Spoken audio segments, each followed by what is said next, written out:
আসসালামু আলাইকুম সুপ্রিয় দর্শকবৃন্দ। এই মুহূর্তে দূরেও কাছে দেশ ও প্রবাসে যেখান থেকে আমাদের এই ভিডিওটি দেখছেন সকলকে নূর আলম অ্যাগ্রো ফার্মের পক্ষ থেকে আন্তরিক শুভেচ্ছা অভিনন্দন জানাচ্ছি। দর্শকবৃন্দ, যে গাছটি আপনারা স্ক্রিনে দেখতেছেন এটি মূলত ইন্দোনেশিয়ান স্মার্ট নেপিয়ার হাইব্রিড গাছ। দর্শক, এই গাছটি আপনি আপনার খামারের গরু, ছাগল, ভেড়া, মহিষ, গারল যে কোনো গবাদি পশুর জন্য এই গাছটি চাষ করতে পারেন।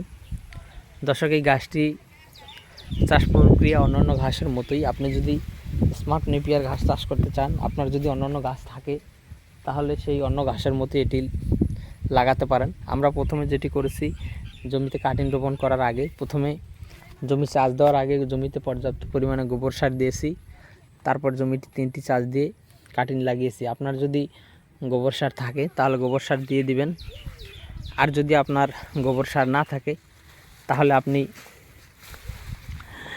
টিএসপি অথবা ড্যাপ সার এগুলো দিয়ে দিতে পারেন জমিতে। এগুলো দেওয়ার পরে আপনি জমিটিকে ভালোভাবে 3টি চাষ দিবেন।